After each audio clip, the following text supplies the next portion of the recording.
Gece gece yine müthiş bir meze yapıyoruz. Bu kadar az malzemeyle nasıl bu kadar lezzetli bir meze olduğuna şaşıracaksınız.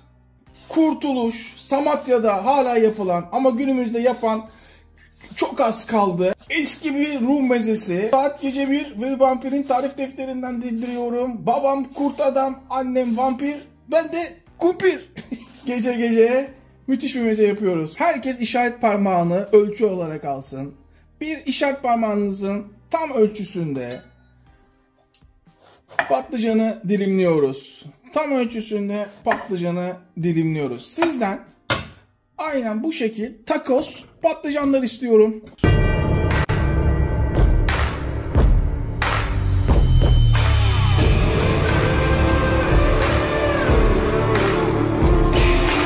Limon, yarım limon yeterli. Alttan alta lezzet gelmeli.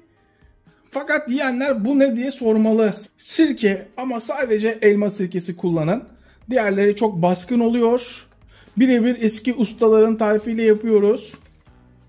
Ve üstünü geçecek kadar su. Mutlaka bu tarifte patlıcanları suyun içinde bekletmeliyiz. Ama mutlaka. Ve patlıcanlar mutlaka suyun altında kalsın. Sirkeyle limonun aroması içine geçiyor. Yarım saat sonra kesinlikle patlıcanları yıkamıyoruz. Bu detayı atlamayalım. Kesinlikle patlıcanları yıkamıyoruz. Belki de 2 tane meze yapabiliriz duruma göre. O anki psikolojik duruma göre.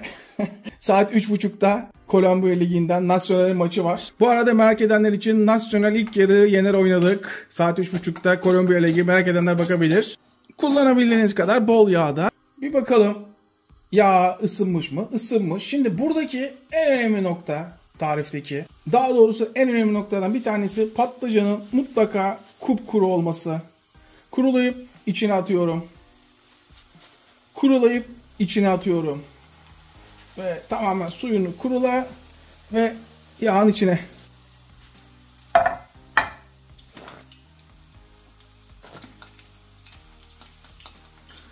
Altın sarısı olması benim için yeterli. Kesinlikle yakmıyoruz patlıcanı. Renginin döndüğünü görüyorum ve piştiğini anlıyorum. İyice kızartıyorum farkındaysanız. Bu vesileyle Kurtuluş'ta Ayhan abimiz vardı. Biz o zamanlar daha yaşımız daha küçüktü. Gittiğimizde hep bizi sever sayar kollardı. Şu anda aramızda değil ama bu mezeyle tanışmamızı sağlayan Ayhan abiye buradan selamlar olsun. Şimdi patlıcanları görüyorsunuz değil mi? Kesinlikle yakmıyoruz ama pişmiş de olmasını istiyoruz. Köşede bu hemen sırasını beklesin. Domates tavanızın büyüklüğüne göre ben 2 tane kullanacağım. Yeteceğine inanıyorum. Lezzet ufak detaylara saklı. Hemen tavanın altına biraz tuz. Biraz zeytinyağı lezzet katması için İlknur Hanım'ın kulaklarını çınlatalım. Hemen şöyle tavanın dibine çok az bak, çok az. Çok az, 1 yemek kaşığı bile değil. Buradaki önemli nokta, domatesi keserken 1 parmak ölçüsü alıyorsunuz.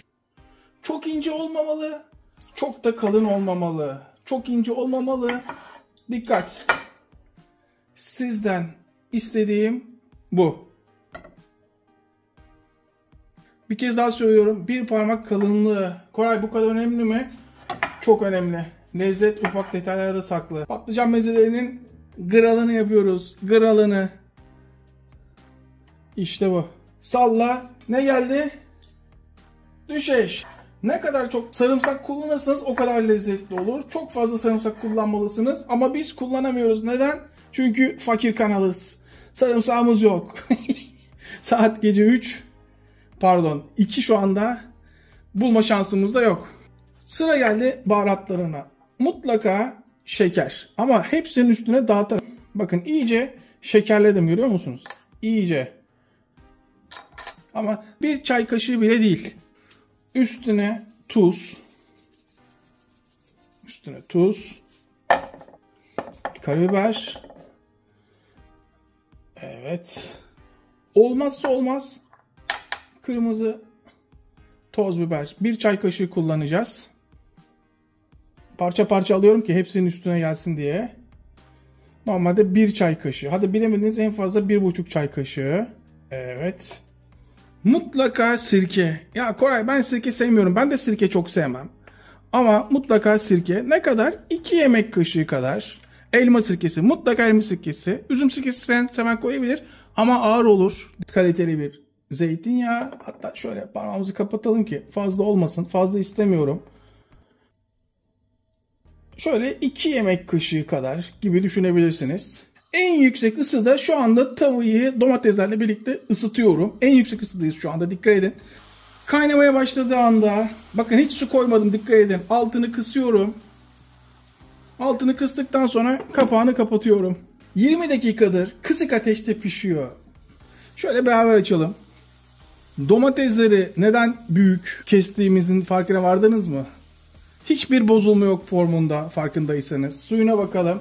Suyunu vermeye başlamış. Kesinlikle su katmadık. Dikkat edin. Daha çok sarımsak kullanabilirdik. Kullanamadık. Neden? Saat gece 2 olduğu için evde son sarımsağı kullandık. Burası ev. Bunu unutmayın. İş yeri değil. Patlıcanları üstüne bırakıyorum. Aynen böyle. Hala üstüne su koymuyorum. Farkında mısınız? Sadece yanından şöyle çok az. Görüyor musunuz miktarını? İnanılmaz az. Yani bir çay bardağının 1/3 kadar. Su katmayabilirsiniz domatesinizin durumuna göre ama eski domatesler yok. O yüzden çok az su kattım.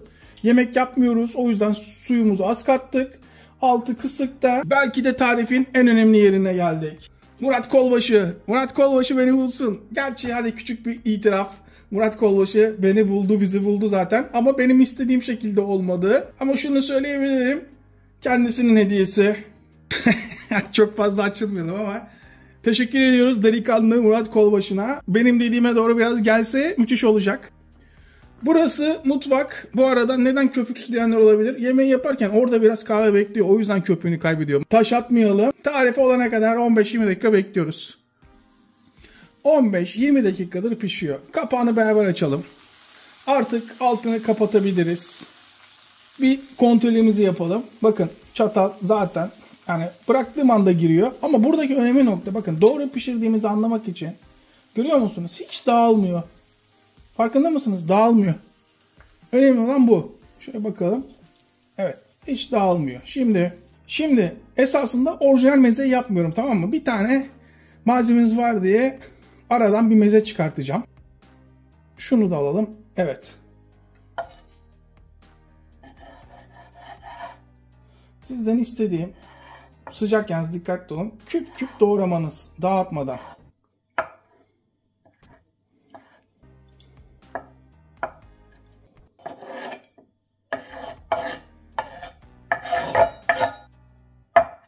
Süzme yoğurt varsa süzme yoğurt kullanın. Ben de normal yoğurt kaldığı için ev yapımı yoğurt kullanıyorum. En sert bölümlerini kullanıyorum. 3 yemek kaşığı ama süzme yoğurt varsa süzme yoğurt kullanmaya çalışın. Tamamen isteğe bağlı. 1 tatlı kaşığı mayonez, isteyen kullanmayabilir.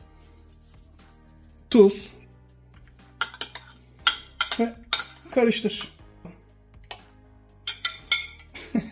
Şimdi üstüne biraz pul biber, şekil şukul olsun.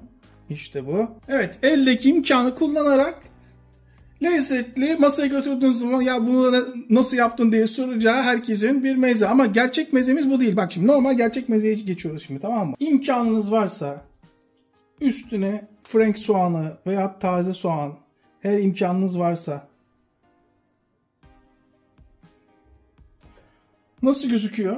Şimdi bazıları ya Koray altı üstü bir patlıcan, domates tavada yaptık diyebilir. Ama bunun lezzetini tabağınıza geldiği zaman tam bir rakı mezesi bu. Tam bir rakı mezesi. Önünüze geldiği zaman bunun lezzetine doyamayacaksınız. Şimdi şunların bir tadına bakalım mı? Ne dersiniz? Michelangelo, Da Vinci, Picasso, Ali Koç, kalkın ona ya. Ağzıma şuradan pelesenk olmuş. Büyük İskender, Napolyon, ayağa kalkın. Büyüğünüz geliyor. Atatürk öldüğü zaman söylenen İtalyan radyosundan yayınlanan müthiş spikerin yaptığı konuşma. Ayağa kalkın ulan.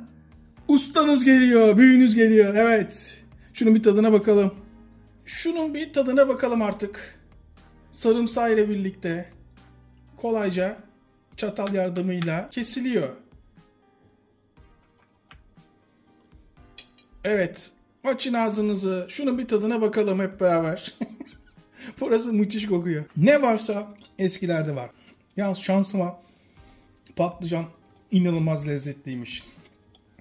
Ve taze soğanın lezzetine şaşıracaksınız. Bu kadar nasıl bu kadar etkiliyor diye gerçekten şaşıracaksınız. Yapınca ne demek istediğimi anlayacaksınız. Bir şeyler yudumlarken sizi inanılmaz mutlu edecek, damakta patlayacak meze. Kurtuluş'ta, Samatya'da eskiden Rum mezesi Ayhan abimizin yerinde yediğimiz. Ayhan abi Rum değil, mekanın sahibi, ustası Rum'du. Yani mutlaka bir deneyin. Ben size söyleyeyim. İzleyip abone olmayan vicdansızlar. Bizi unuttuğumu zannetmeyin. Tabii ki unutmadım.